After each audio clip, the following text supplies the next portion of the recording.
ಎರಡು ಪೂರ್ವಕಾಲ ವೃತ್ತಾಂತ ಪುಸ್ತಕ ಸೆಕೆಂಡ್ ಕ್ರಾನಿಕಲ್ಸ್ ಚಾಪ್ಟರ್ 20 ವರ್ಸ್ 12. ಎರಡು ಪೂರ್ವಕಾಲ ವೃತ್ತಾಂತ ಪುಸ್ತಕ 20ನೇ ಅಧ್ಯಾಯದ 12ನೇ ವಾಕ್ಯ ಓದೋಣ. ನಮ್ಮ ದೇವರೇ, ಅವರನ್ನು ದಂಡಿಸದೆ ಬಿಡುವಿಯೋ? ನಮ್ಮ ಮೇಲೆ ಬಂದ ಈ ಮಹಾ ಸಮೂಹದ ಮುಂದೆ ನಿಲ್ಲುವುದಕ್ಕೆ ನಮ್ಮಲ್ಲಿ ಬಲವಿಲ್ಲ. ಏನು ಮಾಡಬೇಕೆಂಬುದು ತಿಳಿಯದು. ನಮ್ಮ ಕಣ್ಣುಗಳು ನಿನ್ನನ್ನೇ ನೋಡುತ್ತವೆ ಎಂದು ಪ್ರಾರ್ಥಿಸಿದನು. ಎರಡನೇ ವಾಕ್ಯ 141ನೇ ಕೀರ್ತನೆ, Psalms 141 verse 8. 141ನೇ ಕೀರ್ತನೆ 8ನೇ ವಾಕ್ಯ ಓದೋಣ. ಕರ್ತನೇ ಯೆಹೋವನೇ, ನನ್ನ ದೃಷ್ಟಿ ನಿನ್ನಲ್ಲಿದೆ, ನಿನ್ನನ್ನು ಆಶ್ರಯಿಸಿಕೊಂಡಿದ್ದೇನೆ. ನನ್ನ ಪ್ರಾಣವನ್ನು ಮರಣಕ್ಕೆ ಒಪ್ಪಿಸಬೇಡ. ಮೂರನೇದಾಗಿ ಕೀರ್ತನೆ 25 15ನೇ ವಾಕ್ಯ, Psalms 25 verse 15 ಓದೋಣ. ನನ್ನ ದೃಷ್ಟಿ ಯಾವಾಗಲೂ ಯೆಹೋವನಲ್ಲಿದೆ, ಆತನೇ ನನ್ನ ಕಾಲುಗಳನ್ನು ಬಲೆಯಿಂದ ಬಿಡಿಸುವನು. ಕಡೆಯದಾಗಿ 123ನೇ ಕೀರ್ತನೆ 1 ಮತ್ತು 2ನೇ ವಾಕ್ಯ, Psalms 123 verse 1 and 2. 1 ಮತ್ತು 2ನೇ ವಾಕ್ಯ. ಸಿಕ್ಕದವ್ರು ಆಮೇಲೆ ಹೇಳ್ರಿ ಸ್ತೋತ್ರ. ಓದೋಣ. ಪರಲೋಕದಲ್ಲಿ ಆಸೀನನಾಗಿರುವಾತನೇ, ನನ್ನ ಕಣ್ಣುಗಳನ್ನು ನಿನ್ನ ಕಡೆಗೆ ಎತ್ತಿದ್ದೇನೆ.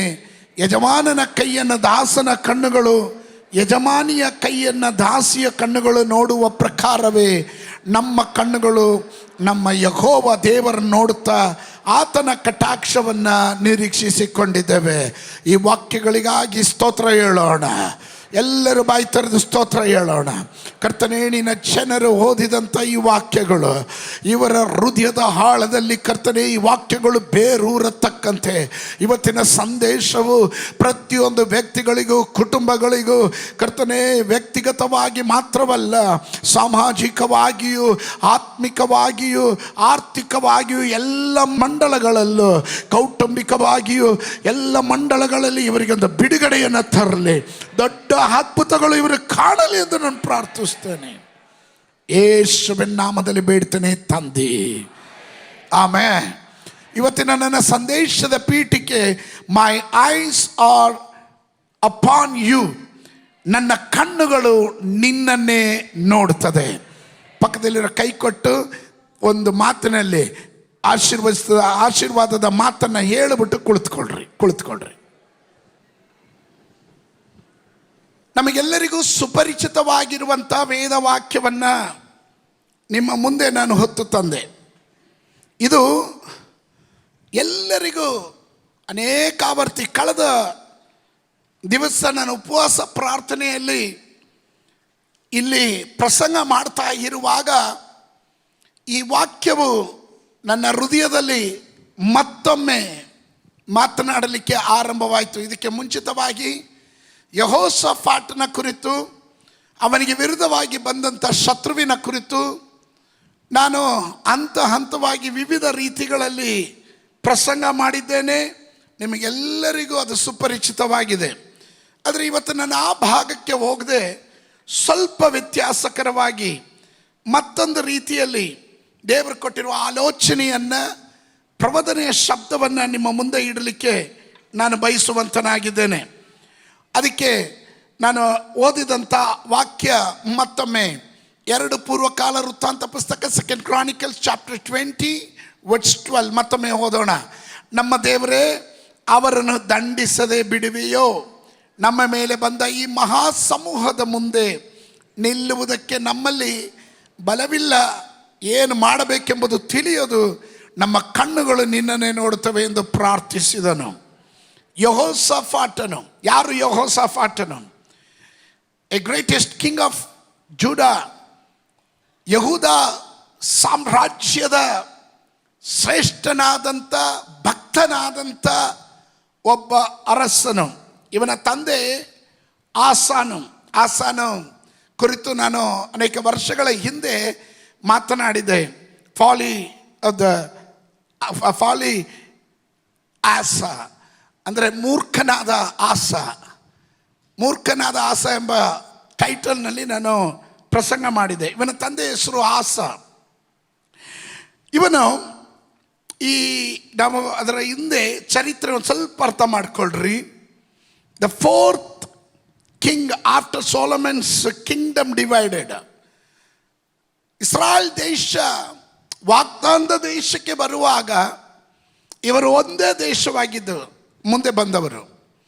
ಅನಂತರ ಮೊದಲನೇ ಅರಸನಾಗಿ ಸೌಲನು ಅರಸನಾಗ್ತಾನೆ. ಆನಂತರ ದಾವೀದನು ಬರ್ತಾನೆ. ದಾವೀದನ ನಂತರ ಸೊಲೊಮೋನನು ಆಳ್ವಿಕೆ ಮಾಡ್ತಾನೆ.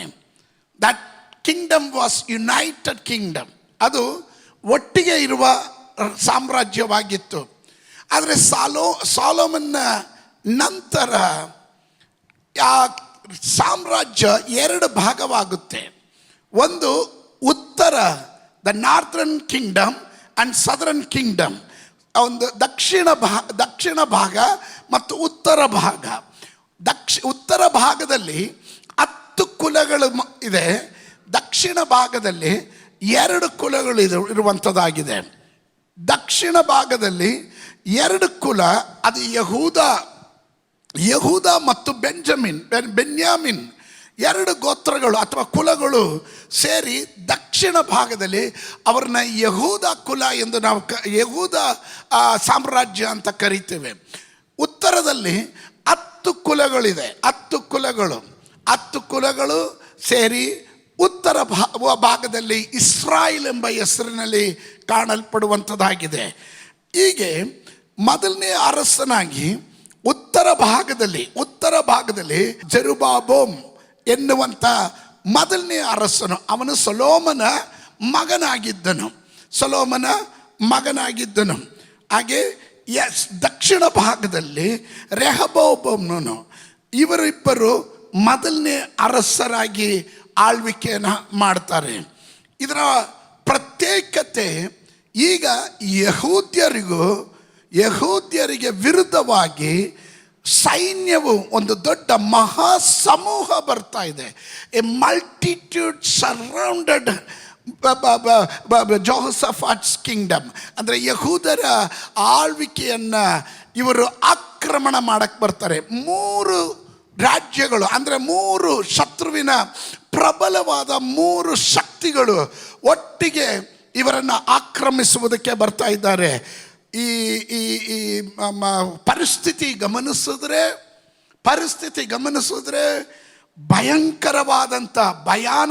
ಬಹು ಭಯಾನಕವಾದಂಥ ಒಂದು ಅವಸ್ಥೆ. ಶತ್ರುಗಳು ಇವರ ದಂಡೆತ್ತಿ ಬರೋದು ಬೇಡ, ಬರ್ತಾರೆ ಎಂಬ ವಾರ್ತೆ ಕೇಳಿದಾಗಲೇ ಉಳಿದವರಿಗೆಲ್ಲ ಭಯ ಹುಟ್ಟಿಸುವಂಥದ್ದು, ನಡುಕ ಹುಟ್ಟಿಸುವಂಥದ್ದು, ನಿದ್ದೆ ಕೆಡಿಸುವಂಥ ಕಾರ್ಯಗಳಾಗಿರುತ್ತದೆ. ಆದರೆ ಅದರ ಮಧ್ಯದಲ್ಲಿ ದೇವರು ಇದ್ದಾನೆ, ಯೆಹೋಷಾಫಾಟನ ಸಂಗಡ ದೇವರಿದ್ದಾನೆ ಎಂಬುದನ್ನು ತೋರಿಸುವುದೇ ಈ ಭಾಗದಲ್ಲಿ ಪ್ರಧಾನವಾದಂಥ ವಿಷಯ. ನಾನು ಒಂದು ನಿಮ್ಮ ಗಮನಕ್ಕೆ ತರಲಿಕ್ಕೆ ಬಯಸ್ತೇನೆ. ಯಾರು ಈ ಮೋವಾಬ್ಯರು? 3 ಶಕ್ತಿಗಳು ಇವರಿಗೆ ವಿರುದ್ಧವಾಗಿ ಯುದ್ಧಕ್ಕೆ ಬರ್ತಾರೆ. ಮೋವಾಬ್ಯರು, ಅಮ್ಮೋನ್ಯರು ಮತ್ತು ಮೆಗೂನ್ಯರು. ಮೋವಾಬ್ಯರು, ಅಮ್ಮೋನ್ಯರು ಮತ್ತು ಮೆಗೂನ್ಯರು, ಈ 3 ಶಕ್ತಿಗಳು ಒಟ್ಟಿಗೆ 3 ದಿಕ್ಕಿನಿಂದ ಬರ್ತಾರೆ. ಇವರ ಚರಿತ್ರೆಯನ್ನು ಸ್ವಲ್ಪ ಯೋಚನೆ ಮಾಡಿ ನೋಡಿದ್ರೆ, ಮೋವಾಬ್ ಅನ್ನೋದು ಲೋಟನ ವಂಶಸ್ಥರಾಗಿರ್ತಾರೆ. ಇವರು ಲೋಟನ ವಂಶಸ್ಥರು. ನೀವು ಚರಿತ್ರೆ ಓದಿದ್ರೆ ಲೋಟನ ಮಕ್ಕಳು ಅಂದರೆ ಲೋಟನ ಮಕ್ಕಳು ಹಿರಿಯಳು ಕಿರಿಯಳು ಅವರಿಗೆ ಹುಟ್ಟಿದಂಥ ಮೊದಲನೇ ಮಗಳು ಹಿರಿಯಳಿಗೆ ಹುಟ್ಟಿದಂಥವನ ಹೆಸರು ಮೋವಾಬನು. ಅವನಿಗೆ ಹೆಸರು ಇರ್ತಾರೆ ಮೋವಾಬ್ ಅಂತ.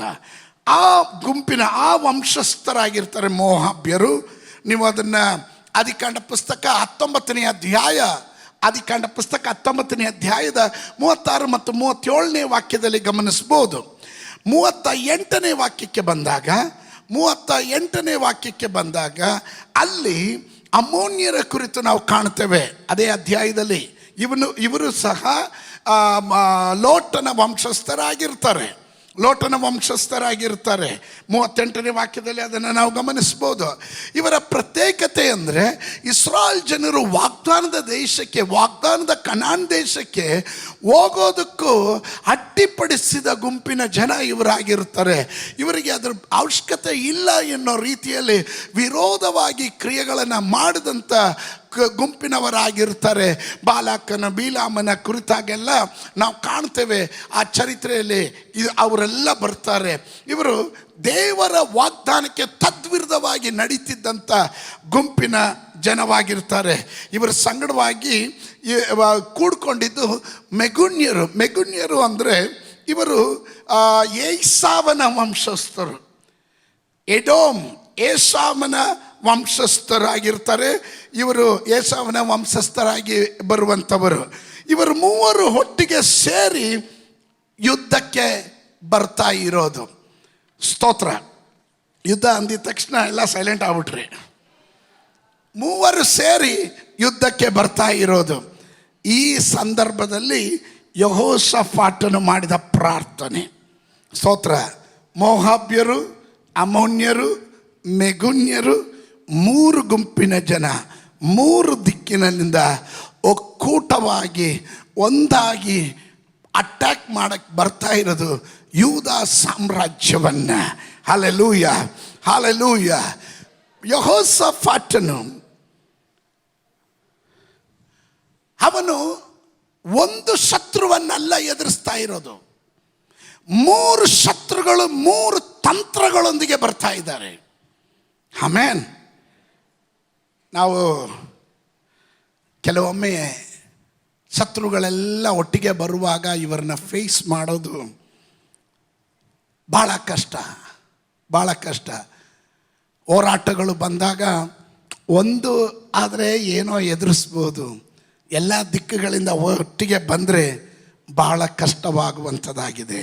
ಆಮೇಲೆ ಯಾವಾಗ ಶತ್ರು ತನ್ನ ತಂತ್ರಗಳೊಂದಿಗೆ ಹತ್ತಿರಕ್ಕೆ ಬರ್ತಾರೋ ಆಗ ನಮ್ಮ ಚಿಂತೆ ಎಲ್ಲ ಬದಲಾವಣೆ ಆಗಬೇಕು. ನಾನು ಹೇಳಲಿಕ್ಕೆ ಬಂದಿದ್ದು, ನಿಮ್ಮ ತೊಂದರೆಗಿಂತ ಹೆಚ್ಚಾಗಿ ನಿಮ್ಮ ದೇವರ ಮುಖವನ್ನು ನೀವು ಅನ್ವೇಷಣೆ ಮಾಡಬೇಕು. Hallelujah. Hallelujah.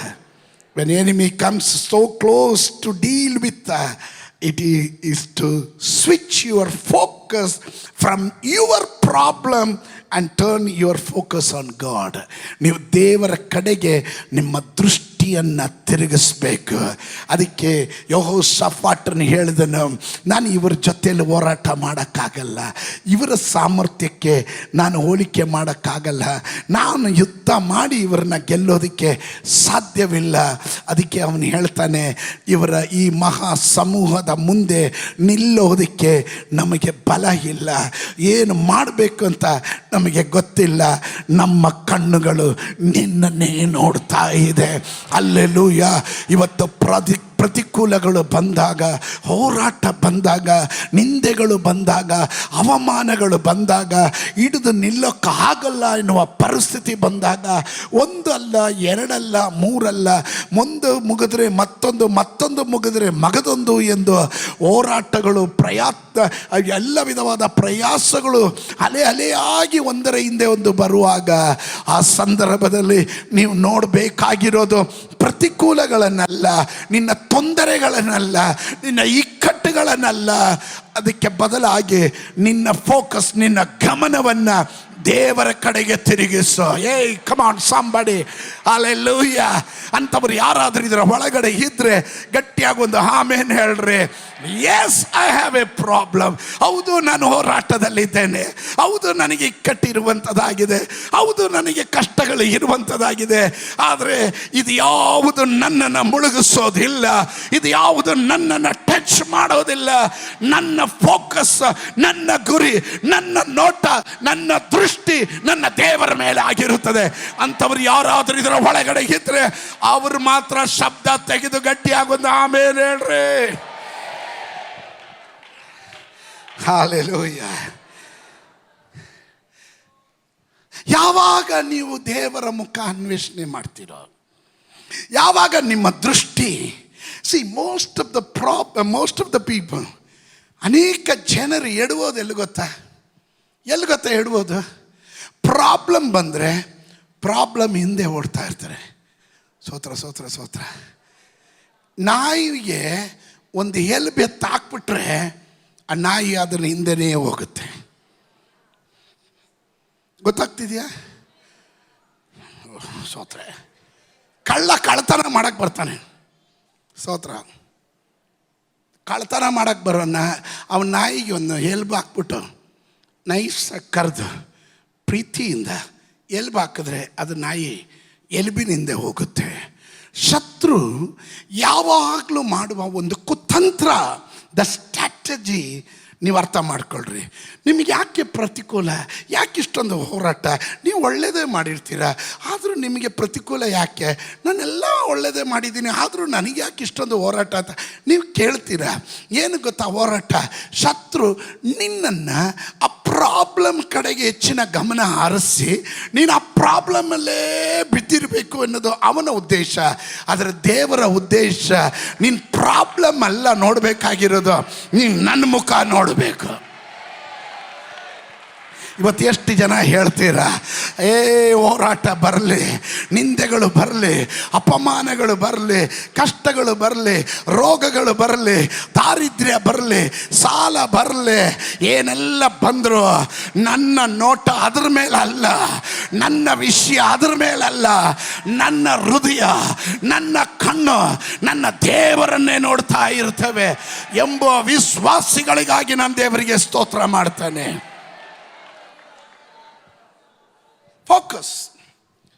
Focus on your God. From your problem, turn your focus on God. ನಿಮ್ಮ ತೊಂದರೆಗಳನ್ನು ಅಲ್ಲ ನೀವು ಹೆಚ್ಚಾಗಿ ಗಮನ ಕೊಡಬೇಕಾಗಿರೋದು. ಇದೆ ಕನ್ನಡದಲ್ಲಿ ಮಾತು ಹೇಳ್ತೀವಿ, ಮನುಷ್ಯನಿಗಲ್ದರೆ ಮರಕ ಬರುತ್ತೆ ಕಷ್ಟ ಅಂತ. ಗೊತ್ತಿದ್ದು ನಾವೇನು ಮಾಡ್ತೀವಿ? ಕಷ್ಟದಿಂದನೇ ಓಡ್ತೀವಿ. ಸಿಕ್ಕದವ್ರಿಗೆಲ್ಲ ಹೇಳೋದು, ಅಯ್ಯೋ ಗಂಗಮ್ಮ ಏನು ಹೇಳಲಿ ಬಿಡಮ್ಮ, ಭಾರಿ ಕಷ್ಟ ಇದೆ ಕಣಮ್ಮ, ಸೋತ್ರ ಆ ಚರ್ಚಿಗೂ ಹೊರಟು ಬರ್ತಾನೆ ಇದ್ದೀನಿ, ಏನೂ ಆಗ್ತಾ ಇಲ್ಲಮ್ಮ, ಭಾರಿ ಹೋರಾಟ. ಇವ್ರು ಚರ್ಚಿಗೆ ಬರ್ತಾ ಇದ್ದಾರೆ, ಪ್ರಾಬ್ಲಮ್ ಮೇಲೆ ಗಮನ ಇದೆ ಇವರಿಗೆ. ಕೆಲವ್ರು ಕೂತಿರುವಾಗಲೇ ನಮ್ಗೆ ಗೊತ್ತಾಗುತ್ತೆ. ಇಲ್ಲಿ ಕೂತಿರುವಾಗಲೂ ವಾಕ್ಯ ಅವ್ರ ತಲೆಗೆ ಹೋಗಲ್ಲ, ನಾವು ಹೇಳೋ ಉಪದೇಶ ಅವ್ರ ತಲೆಗೆ ಹೋಗಲ್ಲ. ಅವ್ರು ಯೋಚನೆ ಮಾಡೋದೇನು ಗೊತ್ತಾ? ಅಯ್ಯೋ ನಾಳೆ ಮಕ್ಕಳಿಗೆ ಫೀಸ್ ಕಟ್ಟಬೇಕಲ್ಲ, ಎಲ್ಲಿ ಯಾರು ಬಡ್ಡಿ ಕೊಡ್ತಾರೆ, ಒಂದು 15% ಆದರೆ ಸಾಕು. ಸೋತ್ರ ಯಾರೋ ಹೇಳಿದ್ದಾರೆ 18% ಕೊರಿಸ್ತೀನಿ ಅಂತ. ಇವ್ರು ಅದು ಚಿಂತೆ ಮಾಡ್ತಾರೆ. ದೇವರು ಫ್ರೀಯಾಗಿ ಎಜುಕೇಷನ್ ಕೊಡ್ಸೋಕ್ಕೆ ರೆಡಿ ಇದ್ದಾನೆ, ಇವರು ಬಡ್ಡಿಗೆ ತಗೊಂಡು ಕಟ್ಟೋದಕ್ಕೆ ರೆಡಿ ಇದ್ದಾರೆ. ಫೋಕಸ್, ಗಮನ ಎಲ್ಲಿ ಇಡ್ತೀರ? ನೀವು ದೇವರಲ್ಲಿ ಭರವಸೆ ಇಡ್ರಿ.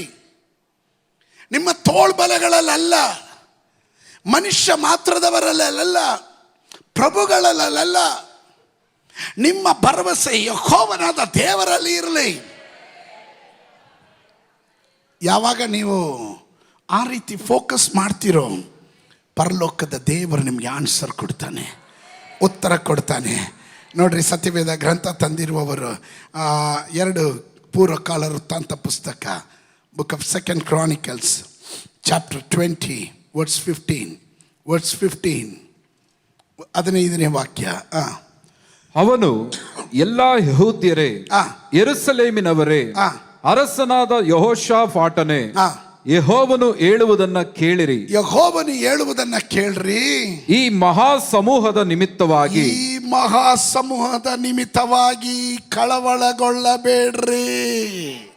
ಪಕ್ಕದಲ್ಲಿರೋರು ಕೈ ಕೊಟ್ಟು ಹೇಳ್ರಿ, ಎಷ್ಟೇ ಹೋರಾಟ ಬಂದರೂ ಕಳವಳಗೊಳ್ಳಬೇಡ್ರಿ.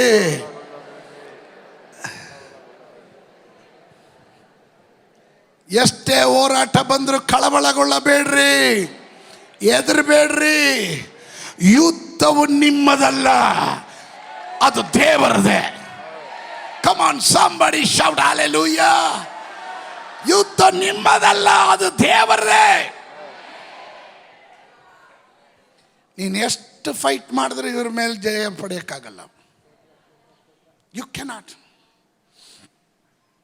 ಎಷ್ಟು ಫೈಟ್ ಮಾಡಿದ್ರು ನೀನು ಅವ್ರನ್ನ ಜಯಿಸಕ್ಕಾಗಲ್ಲ. The battle is not yours but God's. ದೇವರದಾಗಿದೆ, ಯುದ್ಧ. ಒಪ್ಪರು ಮಾತ್ರ ಆಮೇಲೆ ಹೇಳ್ರಿ. ಇಲ್ಲಿ ನೋಡ್ರಿ, ಸ್ವಲ್ಪ ಗಮನಿಸ್ರಿ. ಯೆಹೋಷಾಫಾಟನಿಗೆ 2 ಅವಕಾಶ ಇದೆ. ಜೋಸಫಾಟ್ ಹ್ಯಾಡ್ 2 ಚಾಯ್ಸಸ್. 2 ಅವಕಾಶ ಇದೆ. ಒಂದು, ಅವನು ಈ ಮಹಾ ಸಮೂಹವನ್ನು ನೋಡಿ ಅದಕ್ಕೆ ಬೇಕಾದಂಥ ಸೈನ್ಯವನ್ನು, ಯುದ್ಧ ಮಾಡೋದಕ್ಕೆ ಬೇಕಾದ ಆಯುಧಗಳನ್ನು, ಯುದ್ಧದ ತಂತ್ರಗಳನ್ನು ಎಣಿಬೋದು. ನಮ್ಮಲ್ಲಿ ಕೆಲವರು ಮಾಡೋ ರೀತಿಯಲ್ಲಿ ಪಾಸ್ಟ್ರು ಹೇಳ್ತಾರೆ ಆ ಪ್ರಸಂಗ ಹಂಗೆ ಇರುತ್ತೆ, ನಾವು ಮಾಡ್ಬೇಕನ್ನೋ ನಾವೇ ತಾನೇ ಮಾಡಬೇಕಾ? ಸೋತ್ರ. 2, ಒಂದು, ನೀನು ಮಹಾ ಸಮೂಹದಕ್ಕೆ ವಿರುದ್ಧವಾಗಿ ಅವರನ್ನು ನೋಡಿ ಅದಕ್ಕೆ ಕಾರ್ಯತಂತ್ರಗಾರಿಕೆಯನ್ನು ಮಾಡೋದಕ್ಕೆ ರೆಡಿ ಆಗೋದು. 2, ದೇವರ ಮುಖವನ್ನು ನೋಡೋದು. ಫಸ್ಟಿಗೆ ಎಷ್ಟು ಜನ ಆಮೇನ್ ಹೇಳಿದ್ರು, ಸೆಕೆಂಡ್ ಚಾಯ್ಸಿಗೆ ಸೊರಗೋಗಿರುವ ಆಮೇನ್ ಕೇಳಿದೆ. ತಪ್ಪಾಗಿ ಹೇಳಿದ್ನ? ಒಂದು, ಈ ಮಹಾ ಸಮೂಹಕ್ಕೆ ವಿರುದ್ಧವಾಗಿ ತಂತ್ರಗಾರಿಕೆ ಮಾಡ್ಬೋದು, ಯುದ್ಧಕ್ಕೆ ಬೇಕಾದ ಸಾಮಗ್ರಿಗಳನ್ನು ಸಿದ್ಧ ಮಾಡ್ಬೋದು, ಯುದ್ಧ ಭಟರನ್ನು ಸಿದ್ಧಗೊಳಿಸ್ಬೋದು, ಯಾವ ಯಾವ ರೀತಿಯಲ್ಲಿ ಇವ್ರನ್ನ ಅಟ್ಯಾಕ್ ಮಾಡಬೇಕು ಅಂತ ಪ್ಲ್ಯಾನ್ ಪದ್ಧತಿಗಳನ್ನು ಎಣೀಬೋದು. That's 1 choice. 2ನೇ ಚಾಯ್ಸು, ಇದು ಯಾವುದು ಅಲ್ಲ, ನಮ್ಮ ಮುಖ, ನಾವು ನಮ್ಮ ಕಣ್ಣು ದೇವರನ್ನೇ ದೃಷ್ಟಿಸ್ತೀವಿ. Let God take the battle. ನನ್ನ ದೇವರು ಆ ಯುದ್ಧವನ್ನು ಒತ್ಕೊಳ್ಳಿ. ಸ್ತೋತ್ರ, ಸ್ತೋತ್ರ. ಭಾಳ ಎಚ್ಚರ ಇರಬೇಕು. ಒಂದು, ಶತ್ರು ವಿಸಿಬಲ್ ರಿಲಮ್ಮಲ್ಲಿದ್ದಾನೆ, ಕಾಣುವ ಮಂಡಳದಲ್ಲಿದ್ದಾನೆ, ಕಣ್ಣೆದುರಿಗೆ ಕಾಣ್ತಾ ಇದ್ದಾನೆ.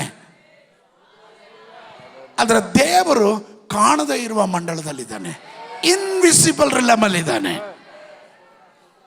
ಚಾಯ್ಸ್ ನಿಮ್ದು, ಆಯ್ಕೆ ನಿಮ್ದು.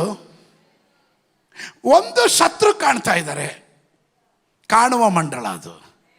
ಇನ್ನೊಂದು, ದೇವರು ಕಾಣ್ತಾ ಇಲ್ಲ, ಕಾಣದೇ ಇರುವ ಮಂಡಳ. ಆಯ್ಕೆ ನಿಮ್ಮದು. ಯಾವುದನ್ನು ಆಯ್ಕೆ ಮಾಡ್ಕೊಳ್ತೀರಾ? ಸತ್ಯವೇದ ಗ್ರಂಥದಲ್ಲಿ 2 Chronicles chapter 20 20ನೇ ಅಧ್ಯಾಯದ 2ನೇ ವಾಕ್ಯ. ದೂತರು ಬಂದು ಯೆಹೋಷಾಫಾಟನಿಗೆ, ಮಹಾ ಸಮೂಹವು ನಿನಗೆ ವಿರೋಧವಾಗಿ ಲವಣ ಸಮುದ್ರದ ಆಚೆಯಲ್ಲಿರುವ ಆರಾಮ್ ಪ್ರಾಂತ್ಯದ ಕಡೆಯಿಂದ ಬಂದು ಈಗ ಎಂಗೆದೆ ಎನಿಸಿಕೊಳ್ಳುವ ಆಚೆ ಚೋನ್ ತಾಮಾರಿನಲ್ಲಿ ಇರುತ್ತಾರೆಂದು ತಿಳಿಸಿದಾಗ ಯೆಹೋಷಾಫಾಟನು ಹೆದರಿ ಯೆಹೋವನನ್ನೇ ಆಶ್ರಯಿಸಿಕೊಳ್ಳಬೇಕೆಂದು ನಿರ್ಣಯಿಸಿಕೊಂಡು ಯೆಹೂದ್ಯರೆಲ್ಲರೂ ಉಪವಾಸ ಮಾಡಬೇಕೆಂದು ಪ್ರಕಟಿಸಿದನು. ಇಂಥ ಒಂದು ಕಿಂಗನ್ನ, ಇಂಥ ಒಂದು ಅರಸನನ್ನ ಎಲ್ಲಾದ್ರೂ ಕಂಡಿದ್ದೀರಾ? ಯುದ್ಧ ದೊಡ್ಡ ಸೈನ್ಯ 3 ದಿಕ್ಕಿಂದ ಬರುತ್ತೆ ಅಂದಾಗ ಅವನಿಗೆ ಅರ್ಥ ಆಯಿತು, ಇವರು ಮುಂದೆ ನಿಲ್ಲಕ್ಕಾಗಲ್ಲ, ಗೆಲ್ಲಕ್ಕಾಗಲ್ಲ, ಯುದ್ಧ ಮಾಡೋಕ್ಕಾಗಲ್ಲ. ಸ್ತೋತ್ರ. ಅದಕ್ಕೆ ಅವನು ಮಾಡಿದ ಕಾರ್ಯ ಏನು ಗೊತ್ತಾ? ಅವನು ಯೆಹೋವನನ್ನೇ ಆಶ್ರಯಿಸಿಕೊಂಡನು. ಅದಕ್ಕೆ ಮಾಡಿದ ಕಾರ್ಯ ತನ್ನ ಎಲ್ಲ ಜನರಿಗೆ ಹೇಳ್ದ, ಉಪವಾಸ ಮಾಡ್ರಿ ಅಂತ. ಯುದ್ಧಕ್ಕೆ ಹೋಗೋ ಜನರಿಗೆ ಚೆನ್ನಾಗಿ ತಿನ್ನಿಸಿ ಯುದ್ಧ ಮಾಡಯ್ಯ ಅನ್ಬೇಕಾಯ್ತು. ಇವನು ಏನು ತಿನ್ಬೇಡ, ಉಪವಾಸ ಮಾಡ್ರಿ ಅಂತಿದ್ದಾನೆ. ಕೆಲವರು ಭಾಳ ಸಂಶಯಾಸ್ಪದವಾಗಿ ನೋಡ್ತಾ ಇದ್ದೀರ ನನ್ನನ್ನು. ಸ್ತೋತ್ರ. ಕೆಲವೊಮ್ಮೆ ಹೋರಾಟ ಬಂದಾಗ ಹಂಗೆ ಹಿಂಗೆ ಏನೋ ಪಾಸ್ಟ್ರ್ ಏನೋ ಹೆಲ್ಪ್ ಮಾಡ್ತಾರೆ ಅಂತ ಬಂದರೆ ಪ್ರಾರ್ಥನೆ ಮಾಡಿ, ಉಪವಾಸ ಮಾಡಿ ಅಂದರೆ ನೀವೇನು ಮಾಡ್ತೀರಾ?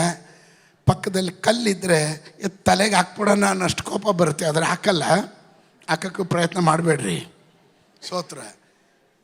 ಈ ಅರಸನ ಪರಿಸ್ಥಿತಿ ಗಮನಿಸ್ರಿ. ಸೇನಾಧಿಪತಿ ಏನಂದಿರ್ತಾನೆ, ಮಿಲಿಟರಿ ಕಮಾಂಡರ್ ಏನಂದಿರ್ತಾನೆ, ಮಂತ್ರಿಗಳು ಏನಂದಿರ್ತಾರೆ. ಸ್ತೋತ್ರ. ಇವನೇನು ಹುಚ್ಚನ? ಅಟ್ಯಾಕ್ ಮಾಡಕ್ ಬರ್ತಾ ಇದ್ದಾರೆ, ಸಂರಕ್ಷಣೆ ಆದ್ರೂ ಮಾಡಬೇಕು, ಯುದ್ಧ ಮಾಡಲಿಲ್ಲ ಆದರೆ ಉಪವಾಸ ಮಾಡು. Amen. That is the beauty of Christianity. ನಿನಗೆ ವಿರುದ್ಧ ಬರುವ ಶತ್ರುವಿಗೆ ವಿರುದ್ಧ ನೀನು ಹೋರಾಟ ಮಾಡೋದಲ್ಲ, ನೀನು ಹೋಗಿ ಜಗಳ ಮಾಡೋದಲ್ಲ. ಸ್ತೋತ್ರ. ಸೇರಿಗೆ ಸವಾ ಸೇರು ಅಂತ ಹೇಳಿ, ಬಾ ನಾನು ಒಂದು ಕೈ ನೋಡ್ಕೋತೀನಿ ಅಂತ ಹೇಳಿ ತೊಡೆ ತಟ್ಕೊಂಡು ಕೈ ಮಡಚ್ಕೊಂಡು ವೀರಾವೇಶದಿಂದ ಹೋಗೋದಲ್ಲ. ಯುದ್ಧವು ಯೆಹೋವನಿಗೆ ಬಿಡ್ರಿ. ಇವತ್ತು ಅರ್ಥ ಆಗ್ತಾ ಇರೋರು ಮಾತ್ರ ಗಟ್ಟಿಯಾಗಿ ಒಂದು ಆಮೇನ್ ಹೇಳ್ರಿ. ಆಮೇನ್. ಇಟ್ ಈಸ್ ಡಿಫಿಕಲ್ಟ್, ಭಾಳ ಕಷ್ಟ ಅದು. ಎಲ್ಲರೂ ಏನು ಹೇಳ್ತಾರೆ, ಎಲ್ಲರೂ ನಮ್ಮನ್ನು ಚೂ ಬಿಡ್ತಾರೆ. ಬೇಕಾದ್ರೆ ಹೇಳ್ತಾರೆ ನೀವೇನು ಗಂಡಸೇನು ಅಂತ. ನಮ್ಮ ಕೆಲ ಹೆಂಗಸರುಗಳು ಹಂಗೆ, ಯಾರಾದರೂ ಗಲಾಟೆಗೆ ಬಂದರೆ ಗಂಡಸರಿಗೆ ಹೋಗ್ರಿ ಕೇಳ್ರಿ, ಸುಮ್ಮನೆ ಮನೇಲಿದ್ದೀರಾ ಹೋಗಿ 2 ಮಾತು ಆಡ್ರಿ ಅಂತ ಹಬ್ಬುತ್ತಾರೆ. ಸ್ತೋತ್ರ. ಆಮೇಲೆ ಅವನು ಒದೆ ತಿಂದು ಬಂದಾಗೆ ಇವಳಿಗೆ ಸಮಾಧಾನ ಆಗುತ್ತೆ.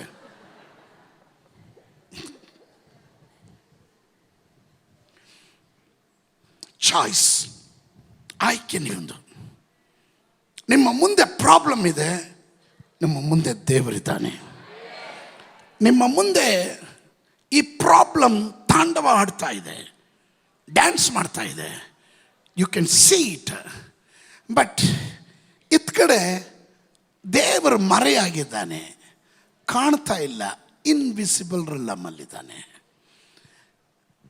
ನಾನು ಆವಾಗವಾಗ ಹೇಳ್ತಾನೆ ಇರ್ತೀನಿ, ಕಾಣುವ ಮಂಡಳ, ಕಾಣದೇ ಇರುವ ಮಂಡಳ.